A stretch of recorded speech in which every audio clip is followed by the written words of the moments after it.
Bonjour à tous, vous regardez Sur le Web, le magazine qui décrypte l'information au travers du net. Aujourd'hui, nous parlerons d'une initiative visant à créer une académie israélo-arabe en ligne en faveur de la paix. Vous verrez à quoi ressembleraient aujourd'hui des stars si elles étaient encore en vie. Et vous découvrirez que le ministre des Affaires étrangères iranien peut se ridiculiser. C'est parti.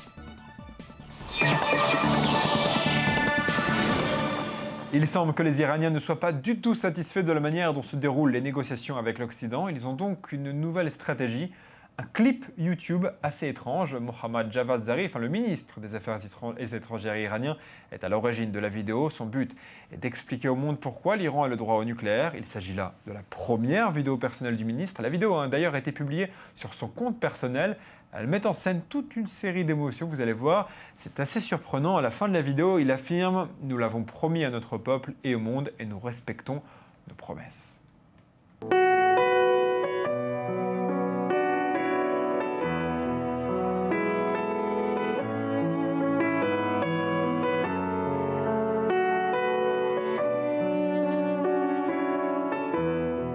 What is dignity? What is respect? Are they negotiable? Is there a price tag? Imagine being told that you cannot do what everyone else is doing, what everyone else is allowed to do. Will you back down?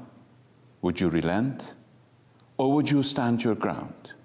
We're all endowed with free will, with the ability to determine our own destiny.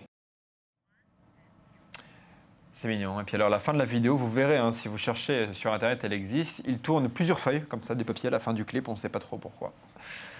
Alors en France, on le sait à présent, le tireur qui a agressé un assistant photographe au journal Libération est lié à la fusillade de la place de la Nation avec le couple Florence Rey et Audrey Maupin en 1994. Il s'appelle Abdel Hakim Dekar. Ce lien entre le tireur du journal Libération lundi et la fusillade de la place de la Nation 1994 a été confirmé par l'analyse ADN mercredi. Et pourtant, dès lundi, la page Wikipédia du fait divers de 1994 a connu un pic de fréquentation, vous le voyez à l'écran. C'est Adrienne Alix, directrice des programmes chez Wikimedia France, l'association qui soutient Wikipédia, qui l'a remarqué. Elle a écrit sur Twitter « La police serait à l'origine d'une telle hausse de fréquentation. Au lieu de 60 à 80 visiteurs par jour, la page a été vue 590 fois lundi. » Alors il y a deux hypothèses qui sont envisagées pour expliquer ce pic de visite. Soit les policiers, je vous le disais, qui ont cherché sur Wikipédia les précédentes affaires pour comprendre celle qui s'est passée dans le hall de Libération, ou bien les internautes eux-mêmes qui se sont intéressés à l'affaire, sont allés chercher des affaires similaires sur Internet. En tout cas, le mystère pour le moment reste entier. Et on passe à notre dossier du jour, le mouvement pour la paix Yalla Young Leaders, qui se décrit comme la plus importante organisation du genre au Moyen-Orient, a démarré une campagne de financement participatif, c'est-à-dire de récolte de dons en ligne afin de créer la première académie arabo-israélienne pour la paix sur Internet. Son nom, backpeace.com. Selon ses responsables, le mouvement pour la paix en ligne, Yalla Young Leaders, compte plus de 420 000 membres venant de tout le Moyen-Orient et l'Afrique du Nord. L'Académie arabo-israélienne de Yalla, qui devrait ouvrir ses portes début 2014, sera la première du genre. Ce sera une académie en ligne où des Palestiniens, des Israéliens et des Arabes de toute la région pourront suivre des cours dispensés par des professionnels de la paix venant d'Afrique du Sud, du Rwanda, d'Irlande, des Balkans, du Moyen-Orient et des États-Unis. Regardez à quoi ça ressemble. Hi, my name is Yael. Hi, my name is Ahud Maraktan.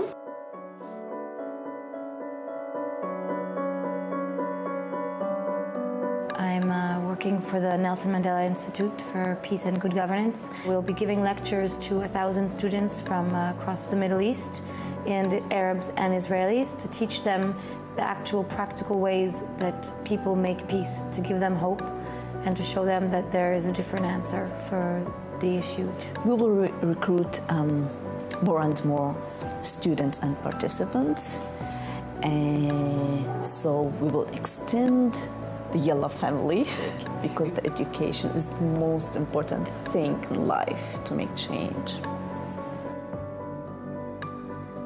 Hi, I'm Sharon Stone. We started Yalla because I feel that when we can go online and when we can show everybody that we erase borders, because everybody's pretty much the same.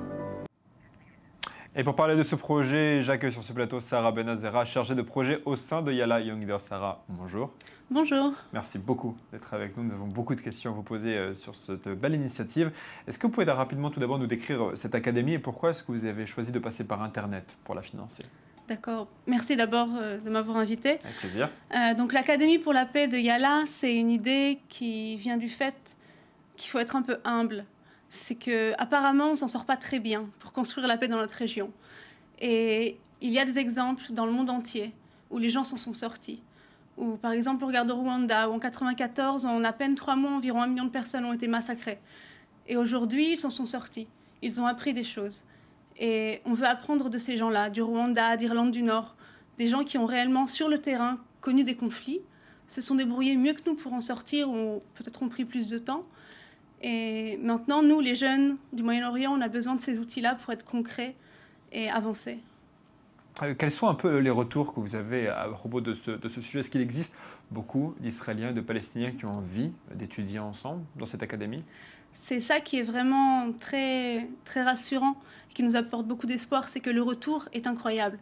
Il n'y a pas une personne à qui on ait parlé qui ne soit pas revenu avec un sourire en disant « mais oui, bien sûr, c'est la solution. Mais oui, bien sûr, moi aussi, je veux apprendre. » Tout le monde est motivé. Attends, ça me paraît quand même un peu, excusez-moi cette question un peu naïve, Ouais. mais tout le monde est motivé. Tous les Israéliens, les Palestiniens, les Arabes, parce que tout le Moyen-Orient, on le disait, à qui vous avez parlé, ont tous dit « mais oui, super, la paix est possible ». Ceux avec qui on a parlé, oui. Après, nous, il faut se rendre compte que le statu quo, ce n'est pas une solution. On se sent un peu trop confortable dans ce statu quo, je trouve. Mais ce n'est pas une solution. C'est quelque chose de très bâtard entre deux situations.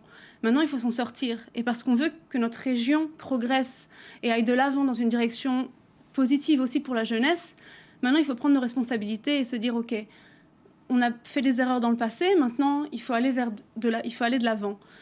Et alors oui, les gens sont enthousiastes parce qu'ils veulent aller de l'avant. Et parce qu'effectivement, toujours apprendre des choses concrètes, c'est pas seulement on va parler autour d'un café, on va être amis. Il va y avoir des cours, on va parler de réconciliation, on va parler de médiation. Et au-delà des simples citoyens que vous avez croisés, est-ce que le gouvernement israélien ou le gouvernement de l'autorité palestinienne vous soutient? Oui, alors on a eu des messages de soutien de la part de l'autorité palestinienne et du gouvernement israélien, notamment Shimon Peres, mais c'est vrai que c'est pas ce qui compte le plus. Ce qui compte le plus, c'est que les gens nous soutiennent, c'est que le mouvement de Yala vient vraiment des gens, de la jeunesse. Et pas seulement en Israël et en Palestine, mais dans tout le Moyen-Orient.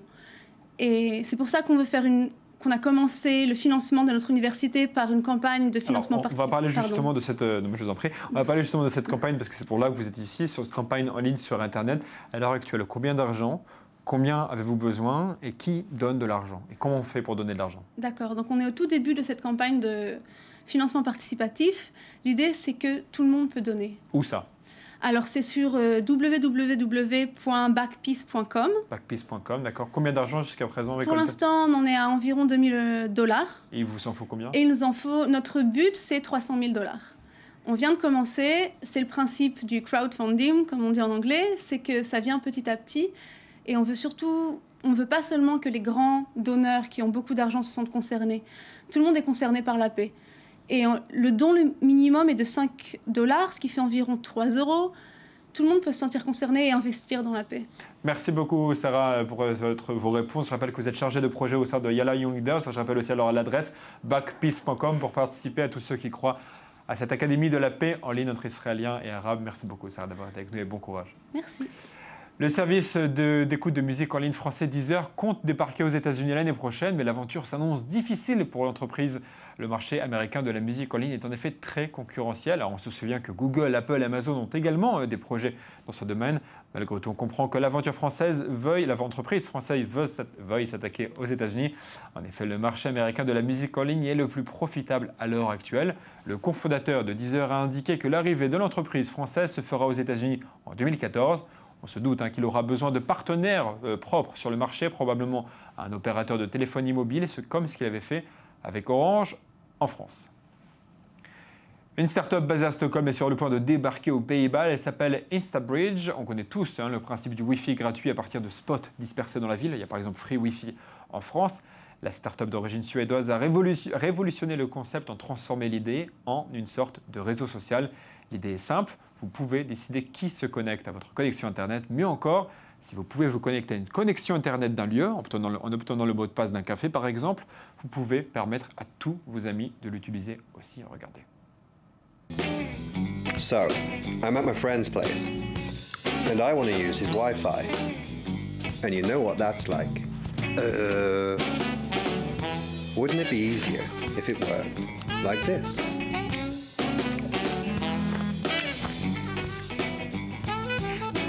That's InstaBridge. You can even pick your friends in advance.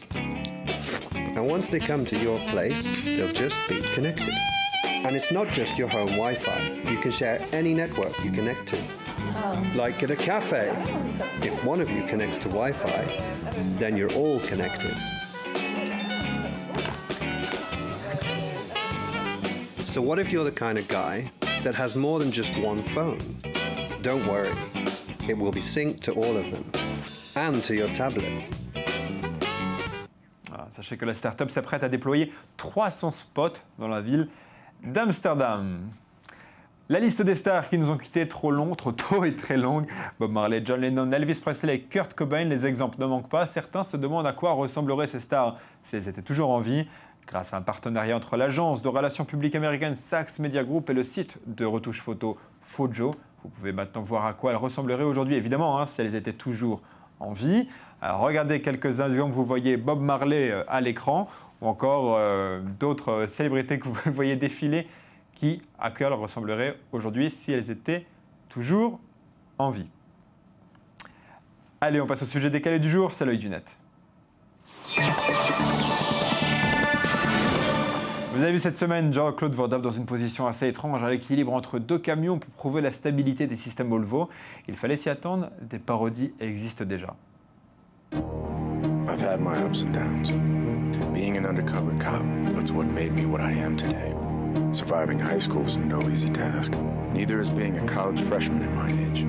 But because of this, my body is now engineered to defy the laws of physics and the mindset to master the most epic of splits.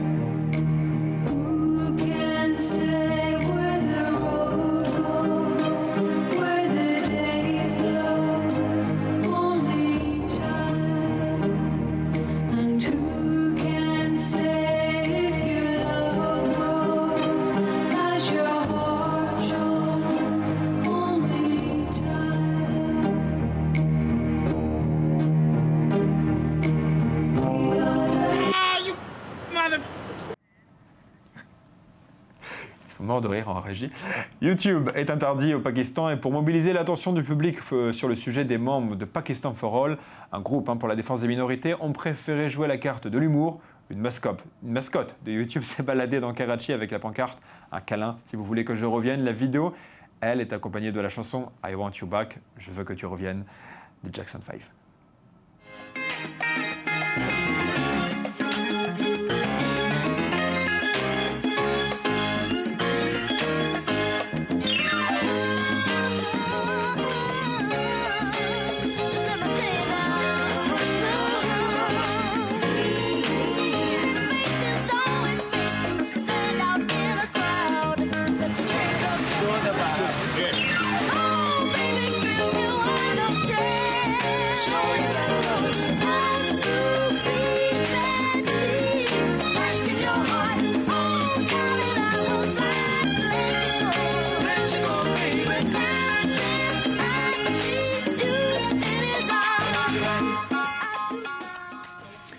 Et qu'a dit que les filles ne rêvaient que de princesses, il y en a aussi qui rêvent de devenir ingénieurs et de prouver leur intelligence, même toute petite.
Voilà, c'est tout pour cette semaine. Je vous donne rendez-vous tout le week-end pour l'analyse des meilleurs moments de la semaine sur le web et je vous retrouve lundi pour de nouvelles informations en provenance du net. Merci de votre fidélité. Passez un excellent week-end.